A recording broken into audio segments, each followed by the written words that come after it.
Welcome to the Deep Dive, brought to you today by RWG Publishing. Great to be here. We are diving deep into a really inspiring and practical guide today. It's called Your Book, Your Voice, a guide to writing and publishing by Bill Vincent. Yeah, it's quite the resource. Definitely. And our mission, really, with this deep dive is to pull out the most important nuggets of knowledge, those key insights from this guide. Sort of a shortcut, right? Exactly. Shortcut to understanding the whole writing and publishing journey. So if you've ever, felt that pull to share your voice, your story, this one's for you. And what's great, I think, right from the start is how Vincent sets it apart. He says it's not one of those impenetrable scholarly examinations. Right, or the hipster-proused, arrogantly navel-gazing one. I like that description. Me too. Yeah. It's not a dry textbook. Instead, it really grounds everything in this powerful idea. Your book is your voice, and your voice is expressed in your book. That feels very personal, empowering almost. It really is. It makes authorship feel like an extension of who you are, not just some technical skill. Yeah, I found that really shifts the perspective, Makes the whole thing feel less daunting. It's more about expressing yourself than just jumping through hoops. And then he introduces this core concept straight away, that writing and publishing are opposite sides of the same coin. Which is such a neat way to put it, because they really are distinct but totally connected. How does he break that down? Well, writing, that's the art. He frames it as, often solitary, creative, sometimes just pours out of you, almost unstoppable. It's that spark. The creative impulse, the why. Exactly, that unfathomable internal force. And then the flip side is publishing. That's the science. Okay, science meaning? Meaning the business side. Distribution, marketing, getting the editing right, production, having a solid digital presence. Right, and things like inventory data, metadata, all that stuff that maybe isn't glamorous but is crucial. Absolutely. Metadata, like keywords and categories, helps people actually find your book online. It's about taking that art and having a clear plan to get it out into the world. So you really need both halves, the art and the science working together. You do. And Vincent argues this unified view helps answer those big questions that stop people before they start, like, how do I even begin writing? Or do I really need an agent? It gives you a map, basically, acknowledging both the creative journey and the business realities. Okay, let's unpack this a bit more. Part I in the book is getting started, and finding your voice is obviously key. It is, and he's realistic about it. He says it can take years, that it's a lifelong learning process. You have to be patient. It evolves with you, right? Exactly. But he also stresses that everyone has a unique voice, even if you haven't quite, found it or recognized it yet. Uses that party analogy, which I thought was brilliant. Oh, yeah, the person holding court, whose voice just grabs you. Even if, flocks of lobotomized canaries could be plummeting to earth. Slate chuckle. Yeah, something like that. It just shows how a truly authentic voice cuts through anything. It resonates. It's memorable. And it's the opposite of trying to fake it, like his example of trying to sound like Jonathan Winters with a lisp. Right. Don't try to be someone else. Your voice is that unique mix, tone, style, rhythm, word choice. It's what makes someone read a page and go, that sounds like Grisham or King or whoever. Your literary fingerprint. Perfect way to put it. So once you start tuning into that voice, the next step is figuring out your audience. Yeah, and he suggests looking inward first. Ask yourself, what do you love, cherish, hate? What really matters to you? Because those personal things, they shape how you connect with readers. Exactly. Your passions, your beliefs, they become the bridge. He even says, close your eyes and picture them. Are they young, old, bored on their commute? What do they dream about? Trying to really visualize who you're talking to. Because bringing your world and their world together, that can have, as he puts it, remarkable effects on both sides. It's about building a real connection. And understanding that audience helps you set clear goals for the book, right? Absolutely crucial. He asks these key questions. What will readers gain from your book? What will they be able to do with that knowledge afterwards? So it's not just about entertaining or informing in general terms. No, you need specific goals. And you need to ask yourself honestly, can I, the author, actually deliver on this? Do I need to learn more myself? It's about being realistic about your own capabilities, too. Makes sense. Okay, moving into the actual writing process, there is a really empowering message here. Which is? That anyone can write a book. He calls writing crucial to the human experience, even an expression of power. It's about pushing past that initial discomfort. I like that. Don't let the blank page intimidate you. So, practically speaking, where does he suggest starting? With an outline, he really emphasizes organizing your thoughts before you dive in. Why is that so important? To avoid writing yourself into a corner, he mentions preventing those ends of chapters or sections that end up being cut in half, Right. hitting a structural dead end. Okay, so planning prevents frustration later. What should go in that outline? He suggests more than just bullet points. Things like working titles, chapter summaries, key elements you want to include, even specific learning goals for the reader, especially for nonfiction. So it's quite detailed? Almost like a blueprint for the reader's journey. Pretty much. Then comes drafting and revising. His advice here is really practical. How so? Focus the first draft just on getting the content down. Don't obsess over perfect style or getting every citation in place immediately. Oh, that's helpful. Perfectionism can really stall people. Totally.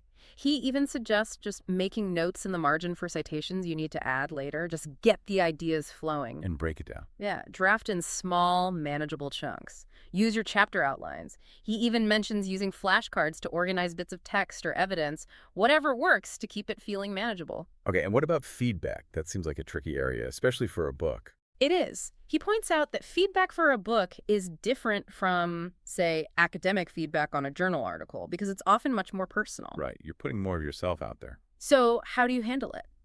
He suggests a few things. 1, give out chapters as separate modules for critique. Okay, makes sense? 2, be specific about the kind of feedback you want from each reader. Don't just ask, what did you think? Target the feedback. Exactly. And 3, decide how you'll process it.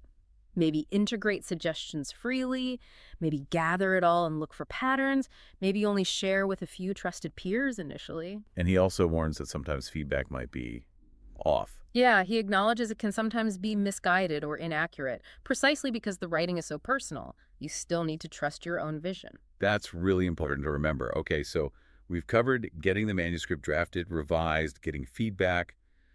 That's a massive part of the journey. It really is. And if you're listening and feeling inspired to tackle these steps, or you just want way more detail on all this, Bill Vincent's book, Your Book, Your Voice, A Guide to Writing and Publishing, is definitely the place to go. It's packed with this kind of practical advice. Absolutely. You can find the link to grab it on Amazon right in our show notes. Definitely check it out. So after the writing comes the publishing world, part 3. Right. And that big question, agent or editor, which one matters more?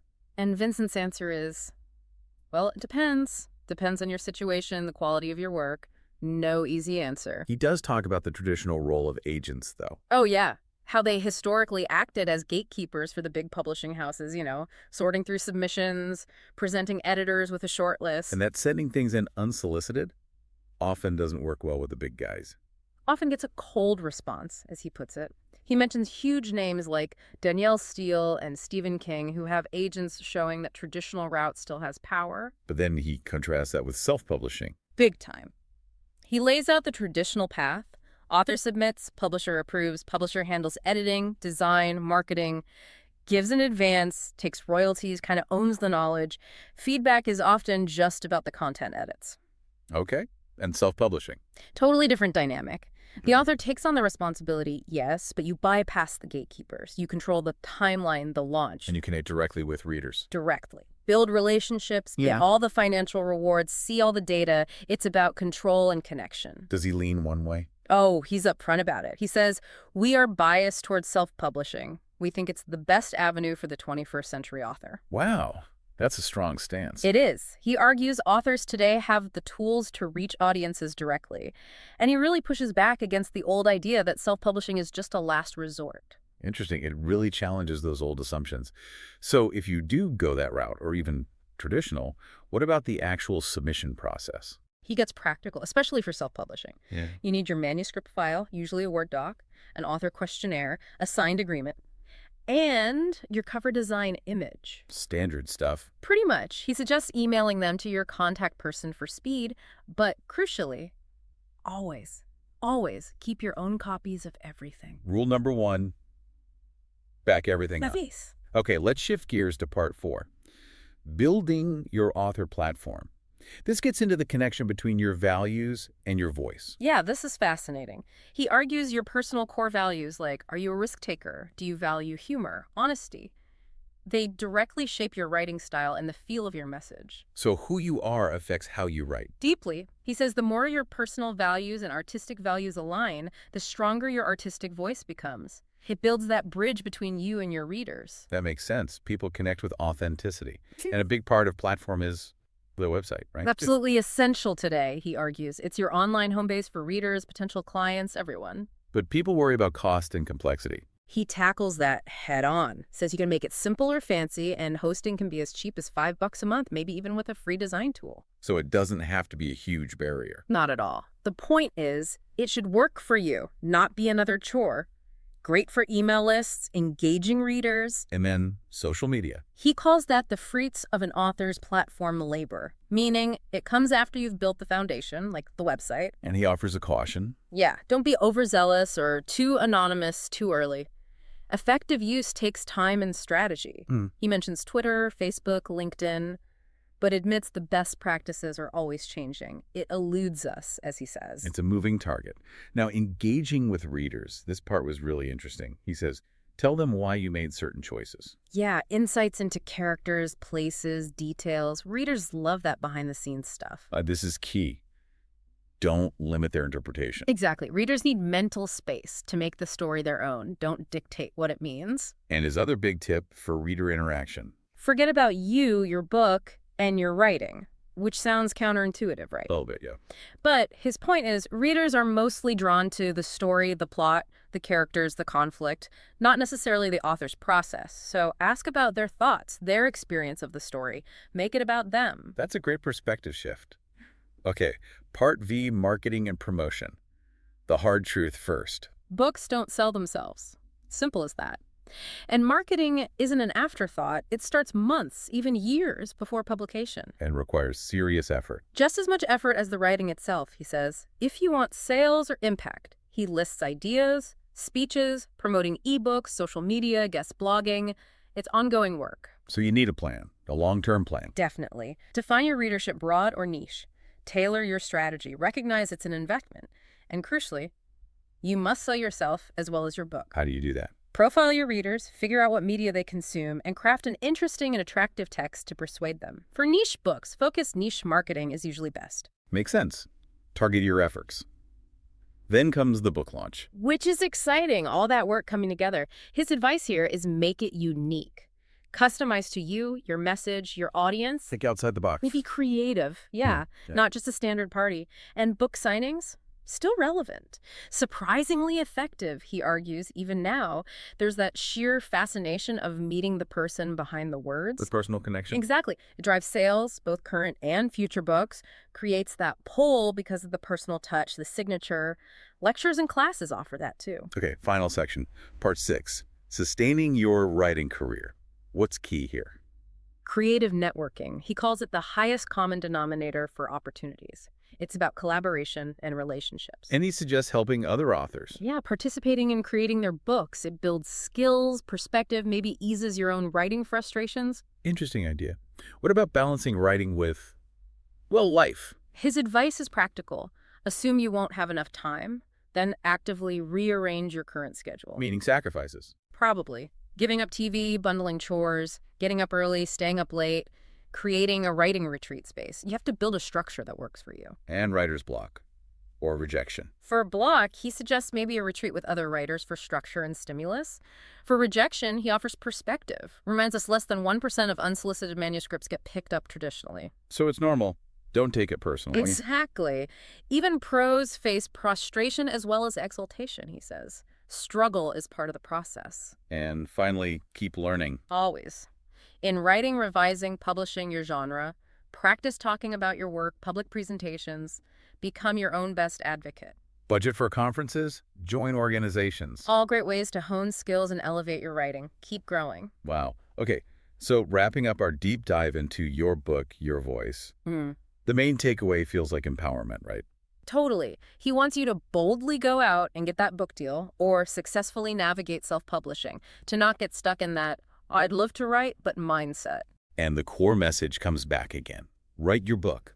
Let your voice be heard. Be authentic. Push your comfort zones. Write what excites you, what you feel compelled to explore. That passion is contagious. This guide really does offer a fantastic head start and just solid, practical advice for anyone on this journey. So take some time, maybe reflect on what we've discussed, jot down some notes. Your goals might change, and that's okay. And the final piece of wisdom from the book is maybe the most important. It's never too soon to start thinking about your next book. Keep the momentum going. And the simplest advice: write every day, even if it's only a little bit. Recharge those creative batteries. Enjoy the process. So maybe the thought to leave you with is just that. The author's journey is continuous. It's about that daily practice, finding joy in it, and letting your unique voice find its way out into the world. Well said. And if you want to dive deeper into all of this, definitely grab your book, Your Voice, A Guide to Writing and Publishing by Bill Vincent. The link to Amazon is right there in our show notes. It's an invaluable resource. Thank you for listening to the Deep Dive Podcast.